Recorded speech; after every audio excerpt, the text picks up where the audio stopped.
ನಿಮ್ಗೆಲ್ಲರಿಗೂ ಗೊತ್ತಿರ್ಲಿ, ಆಗುಂಬೆಯಲ್ಲಿ ಜೋಗಿಗುಂಡಿಯ ನಂತರ ಇನ್ನೊಂದು ಗುಪ್ತ ರತ್ನದಂತೆ ಜಲಪಾತ ಇದೆ. ಆ ಜಲಪಾತದ ಹೆಸರೇ ಬರ್ಕಣ. ಈ ಜಲಪಾತವು ಪಶ್ಚಿಮ ಘಟ್ಟಗಳ ಮಡಿಲಿನಲ್ಲಿರುವ ಗುಪ್ತ ರತ್ನ. ಸುತ್ತಲೂ ಪಶ್ಚಿಮ ಘಟ್ಟಗಳ ಕಾಡು ಹಾಗೂ ಕಿರಿದಾದ ದಾರಿ. ಈ ಸುಂದರ ಜಲಪಾತವನ್ನು ನೀವು ನೋಡ್ಬೇಕಂದ್ರೆ ಸರಿಸುಮಾರು 4 ಕಿಲೋಮೀಟರ್ಗಳವರೆಗೆ ಟ್ರೆಕ್ ಮಾಡ್ಲೇಬೇಕಾಗುತ್ತೆ.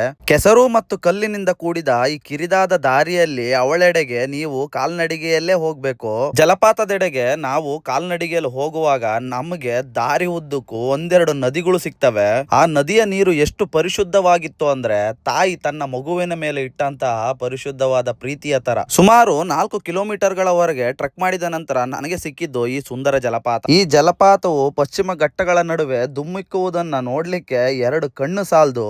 ಈ ಬರ್ಕಣ ಜಲಪಾತವು ಸೀತಾ ನದಿಯಿಂದ ಸೃಷ್ಟಿಯಾದ ಅದ್ಭುತ. ಈ ನೀರು ಧುಮ್ಮಿಕ್ಕುತ್ತಿದ್ದರೆ ಇದೊಂದು ದೃಶ್ಯ ಕಾವ್ಯದಂತೆ ಕಣ್ಣಿಗೆ ಗೋಚರವಾಗುತ್ತದೆ. ಸುತ್ತಲೂ ಇರುವ ಹಸಿರುಗಳ ಮಧ್ಯೆ ಈ ಜಲಪಾತ ಧರೆಗೆ ಧುಮ್ಮಿಕ್ಕುತ್ತಿದ್ದರೆ ಶಿವನ ಜಡೆಯಿಂದ ಗಂಗೆಯ ಧರೆಗೆ ಬಂದಂತೆ ಅನುಭವವಾಗುತ್ತಿತ್ತು. ಈ ಜಲಪಾತದ ಹತ್ತಿರ ಹೋಗಲು ಯಾವುದೇ ದಾರಿ ಇಲ್ಲ, ಆದರೆ ಇದನ್ನು ವೀಕ್ಷಣೆ ಮಾಡಲು ಒಂದು ವ್ಯೂ ಪಾಯಿಂಟ್ ಇದೆ. ಆ ವೀಕ್ಷಣಾ ಸ್ಥಳದಿಂದ ಈ ಜಲಪಾತ ನೋಡುವ ಆ ದೃಶ್ಯ, ಆ ಸೊಬಗು, ಅದರ ಅನುಭವವೇ ಬೇರೆ. ಈ ಜಲಪಾತ ಸರಿಸುಮಾರು 850 ಅಡಿ ಎತ್ತರದಿಂದ ಕೆಳಗೆ ಧುಮ್ಮಿಕ್ಕುತ್ತದೆ. ಮಳೆಗಾಲದಲ್ಲಿ ಈ ಜಲಪಾತ ಮೈತುಂಬಿ ಹರಿಯುವುದನ್ನು ನೋಡುವ ಅನುಭವವೇ ಬೇರೆ. ಈ ಜಲಪಾತದ ಅಕ್ಕಪಕ್ಕದಲ್ಲಿ ಇದರ ಕುಟುಂಬಸ್ಥರು ಸಹ ನೋಡೋಕೆ ಸಿಗ್ತಾರೆ. ಈ ಸುಂದರ ಸೊಬಗನ್ನ ನಾನು ಕಣ್ತುಂಬಿಕೊಂಡು ನನಗೆ ಅಲ್ಲಿಂದ ಹೊರಡುವ ಸಮಯ ಆಯ್ತು. ಈ ವಿಡಿಯೋ ಇಷ್ಟ ಆಗಿದ್ರೆ ಇದನ್ನ ಶೇರ್ ಮಾಡೋದನ್ನ ಮರಿಬೇಡಿ. ನಮ್ಮಂತಹ ಹೊಸ ಕ್ರಿಯೇಟರ್ಸ್ ಗಳಿಗೆ ನಿಮ್ಮ ಬೆಂಬಲ ಅತ್ಯಮೂಲ್ಯ. ಮುಂದಿನ ವಿಡಿಯೋದಲ್ಲಿ ಸಿಗ್ತೀನಿ. ಅಲ್ಲಿವರೆಗೂ ಟಾಟಾ, ಬಾಯ್.